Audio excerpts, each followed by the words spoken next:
गायत्री परिवार के कर्तव्य धर्म पथ चैनल पर आपका हार्दिक स्वागत है। ऋग्वेद में कहा गया है कि यज्ञेन यज्ञ मयजंत देवा तानी धर्माणी प्रत मान्यसं, अर्थात देवताओं ने यज्ञ द्वारा पूजन किया और ये यज्ञ कर्म ही पहले धर्म था। राजस्थान के शिक्षा मंत्री मदन दिलावर ने जोधपुर में कहा कि देसी गाय के 10 ग्राम घी से हवन करने पर 1 टन ऑक्सीजन मिलती है। वाकई ऐसा होता है। यज्ञ और हवन से जुड़ा एक सुखद वैज्ञानिक अपडेट बता देते हैं। अजमेर मेडिकल कॉलेज के माइक्रोबायोलॉजी विभाग की डॉक्टर विजयलता रस्तोगी को हवन से इलाज का पेटेंट मिला है। वर्षों के शोध से डॉक्टर विजयलता रस्तोगी ने इसको सिद्ध करके दिखाया है।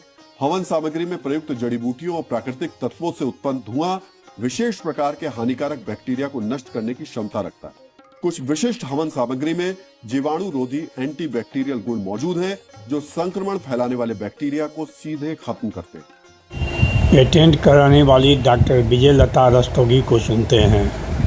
इससे जो धुआं निकलता है उसमें पोल्यूशन नहीं होता है और मात्र कुछ वॉलेटाइल एलिमेंट्स जो निकलते हैं वो बहुत अपने शक्तिवर्धक और हेल्थ को प्रमोट करने वाली चीजें निकलती हैं और वॉलेटाइल जो निकलते हैं वो हमारे लिए लाभदायक है। ये तो प्रूव हो गया है। अब नेक्स्ट स्टेज में हमें ह्यूमन बीइंग्स में इसको थेरेप्यूटिक मतलब एक थेरेपी के रूप में ले जाने के पहले हमें कुछ एनिमल टॉक्सिसिटी स्टडीज करनी पड़ेंगी, जो अभी चल रहा है।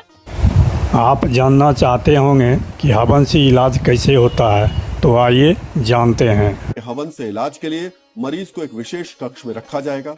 कक्ष में हवन किया जाएगा। हवन का धुआं पूरे कक्ष में फैलाया जाएगा।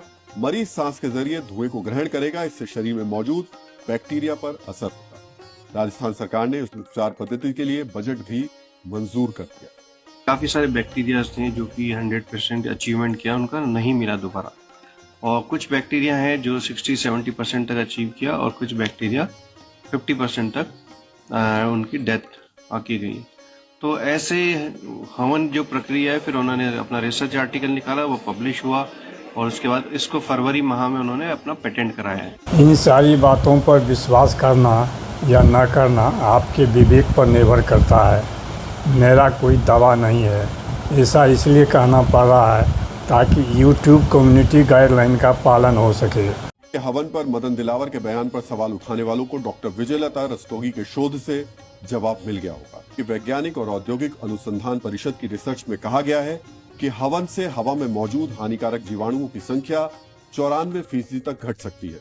घरों और अस्पतालों में हवा से होने वाले रोगों की संभावना कम हो जाती है। कई अन्य रिसर्च में बताया गया है कि हवन से वातावरण शुद्ध होता है। जहां हवन होता है वहां हानिकारक जीवाणुओं की संख्या घटती है। यानी हवन सिर्फ श्रद्धा और भक्ति को प्रदर्शित करने का माध्यम नहीं है। हवन वातावरण को शुद्ध करने का एक वैज्ञानिक जरिया भी है और अब तो हवन इलाज का भी एक माध्यम। वीडियो के अंत तक बने रहने के लिए धन्यवाद। आज बस इतना ही। ओम शांति, ओम शांति, ओम शांति।